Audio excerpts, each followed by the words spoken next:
Another Founder Wisdom Pod. We have Simon Sosulski with us today. He's a fractional CEO that eats chaos and spits out profit. I like that line, Simon.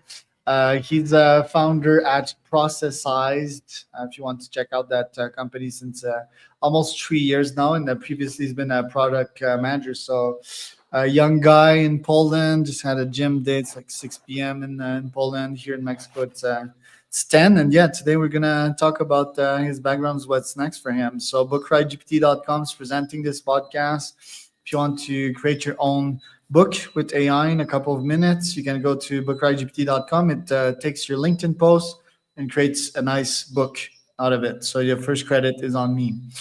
Simon, welcome to the pod. Tell me a bit more about yourself and what you're up to nowadays. Lovely. Yeah, thanks for having me. And yeah, thanks for the intro. So yeah, as you mentioned, I'm from Poland, although I'm just temporarily in Poland. I'm mostly traveling, mostly in Asia. And yeah, as you said, I was a product manager for 5 years, and around two or 3 years ago, I quit because I saw a huge problem in the industry, a problem of chaos and lack of systems. I always loved systems. I love to optimize things, to organize things. So I thought, why not help others? So this is why I started. And yeah, apart from that, I love playing basketball. I love lifting weights. I love reading books on philosophy, history. So yeah, that's pretty much me. Right. And your product background, how is it serving you and your clients in your current venture? Yeah, that's a great question. Actually, the product management experience is pretty useful whenever you're working with companies, whenever you're working with founders or with their teams one-on-one, because at the end of the day, I try to streamline things and I'm building a product, I'm building a solution. So product management helped me gain this customer or client-centric approach where we're always starting with the problem, really well understanding the problem before we build the solution. So having this customer-centric approach is the main thing that I'm using from product management, and also an iterative approach, just starting, creating the MVP as quickly as possible, launching it as quickly as possible, getting feedback, and just working in iterations instead of trying to build a perfect system from day one. And what's a specific problem that you're solving? Because yes, there's chaos in orgs. Do you mean like inefficiency?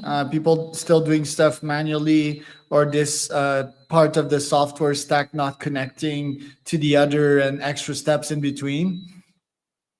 Yeah. So there are a few problems, but I would say the main one and the first one is scatteredness. Most businesses or most business operations are scattered across multiple tools, right? For example, spreadsheets, docs, emails, Slack, iMessage, Apple Notes, ClickUp, the CRM, many tools in short. And because of that, you are wasting time because you're hunting for resources. You don't know where things are. You don't have this single source of truth.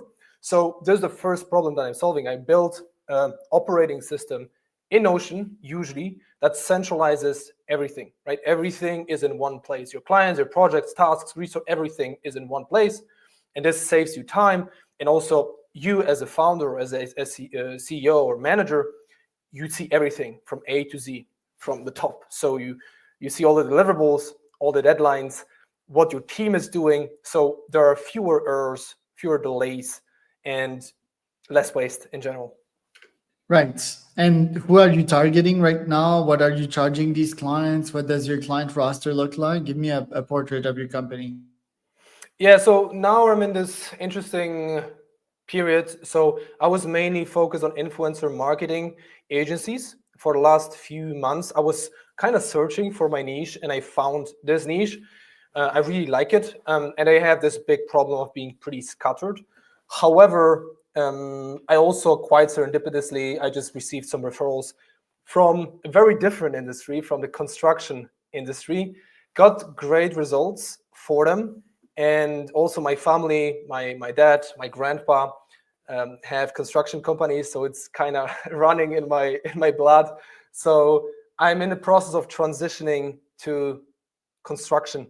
So Yeah, so now the ICP that I'm targeting is a construction company making anywhere between 5 and 50 million dollars per year in revenue, um, anywhere between 10 to 100 employees. And yeah, I'm still working on the pricing. So far, I was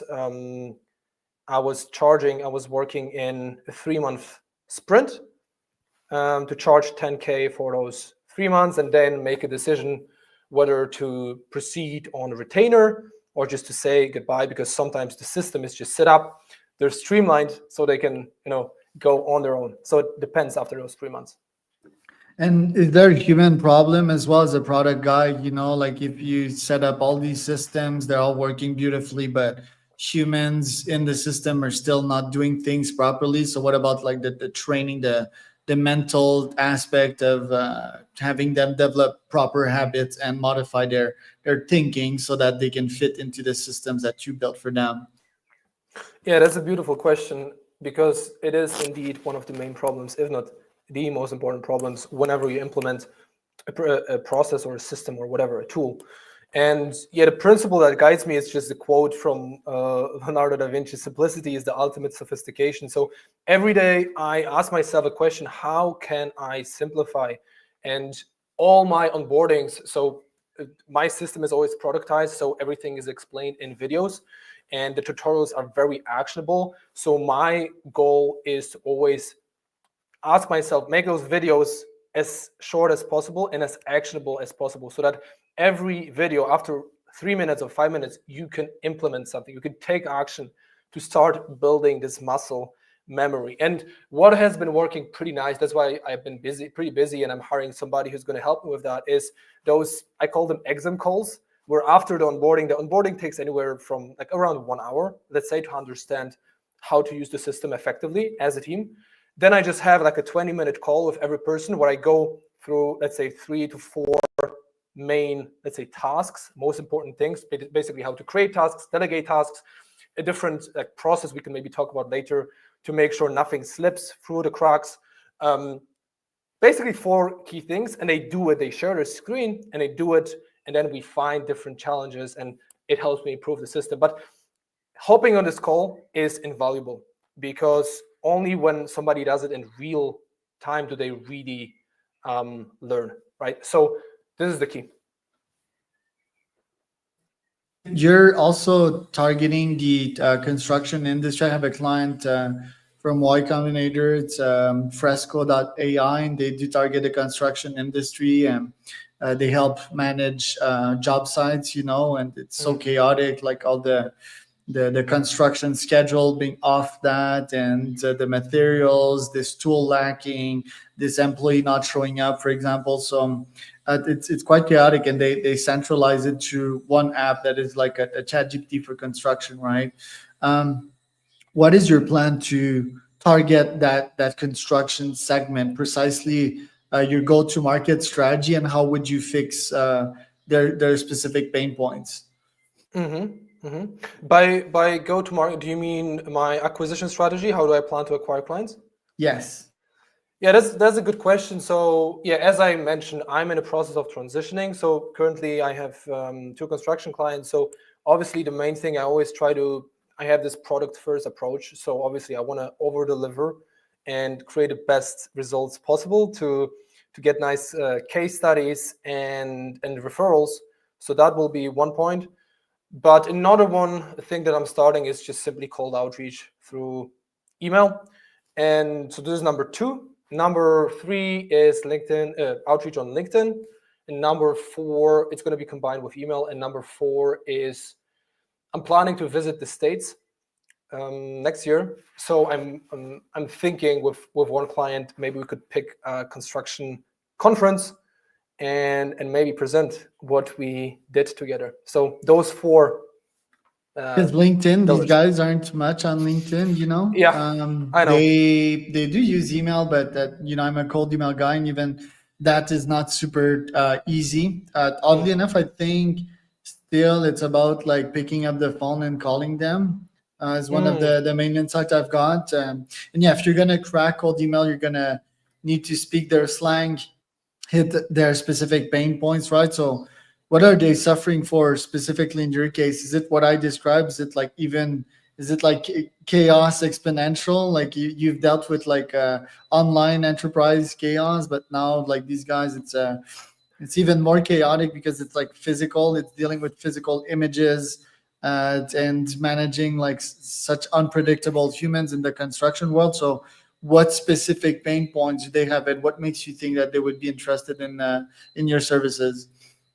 Yeah, absolutely. Amazing question. And obviously, yes, chaos is one thing. Most businesses suffer from it. This decentralization of things, lack of centralization, everything is scattered. However, in this construction industry, we have one other problem, which is um, there are older people, more older people in this industry. So it's also about modernizing it. So introducing even simple tools and principles that might be obvious for some people or for most people in the IT industry, introducing it to them, packaging it in a way that is easy to use. So this is what I focus on. So for example, when we were onboarding my current client actually this week, simple things like even how to properly add name tasks, how to create subtasks, how to delegate them properly, how to review them regularly, daily reviews, daily stand-ups, things that are everyday things in IT are revolutionary there. So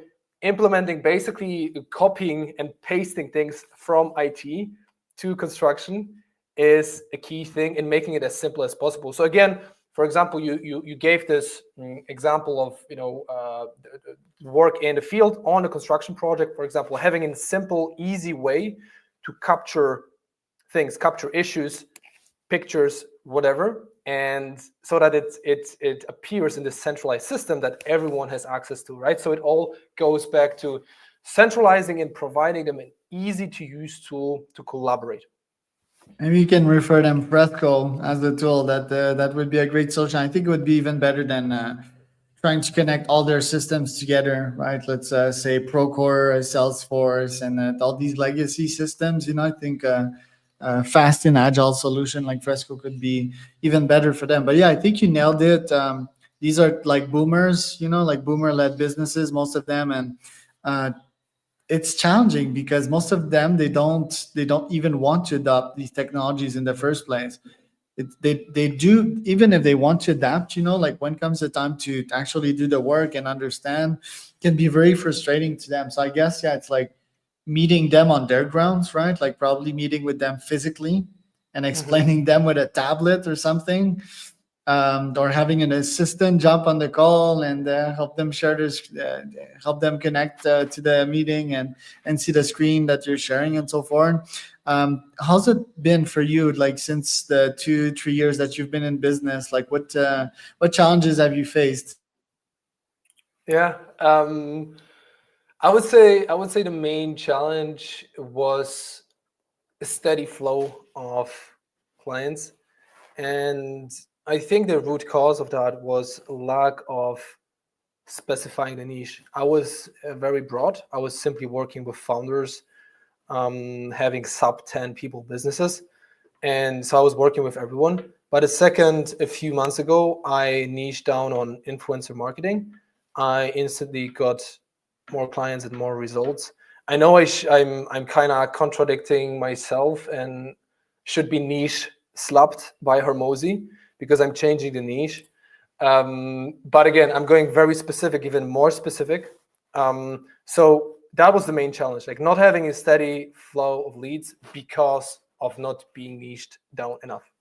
Right, and influencer marketing is like, yeah, and I immediately regretted that choice because it's really hard. The influencer marketing, like not only dealing with these influencers and their caprices, their, you know, like their needs and well, their needs. It's mostly wants, right? Like these people, like I just don't get along well with Hmm. influencers. They're like just so serotonin based and not long term and focus on the front end and not the back end, right? And think it's very challenging one to deal with them, and that also means that every fucking thing that they ask you, you need to come back to the client and be like, yeah, that's what they want. They want $20,000 in one day or like 20 cells that you'll get, right? And it just doesn't make sense economic. And I feel that this part of the market is sort of falling. I think there's been like major platforms change as well. I'm not saying it doesn't work, but why did you pick influencer marketing? What kind of success have you seen in that niche? Yeah, great question. So influencer marketing was, again, it was random because I was broad, and it happened that it was a small talent management agency that I started working with. And I just saw that they had no systems. Basically, everything was on Google Docs, spreadsheets, emails, and WhatsApp. Those four tools, and that was it. So again, implementing something relatively simple and making sure they know how to use it effectively. Because this is another thing: is like you can have the best system, the best tool in the world. If you can't use it effectively, it's as useful as a Lamborghini without fuel or without an engine. It's useless, right? So just doing that, centralizing and streamlining a few things, just teaching them how to project manage effectively, setting up dashboards where they can see everything, has had an immense impact on their business and on their life as a founder. So that was it. So relatively simple way to fix things, I would say, because if you work with a marketing agency, there are more advanced in these things. Right. And again, I think the bottleneck would be like the influencers themselves, like having them fill out things. They don't have time to do that most of the time. They're like all over the place, right? So maybe WhatsApp could be fun, and an AI that scrapes their WhatsApp responses and fills it and organizes them in a spreadsheet or something. But yeah, these people are generally hard to work with. So what's next for you? You're changing niche this year. What revenue goal do you have for the construction niche? Yeah, that's a great question. What revenue goal? So yeah, the minimum, I'm solo, so the minimum I want to be doing is 30K a month by the end of Q3, and then we'll see, because I'm entering a new niche. Many things can pop up, many things can change, but I just have this 30K a month goal in my mind, and I'm gonna go for it. Yeah, 30K is solid as a solo agency owners. What does your stack look like? Like, do you have agents to manage stuff that normal employees would manage? Like, how have you sort of replaced the human functions with bots? I haven't, to be honest. I haven't. I know I'm an ops and systems guy, but I'm not. I'm not really heavy on AI and automations, to be honest.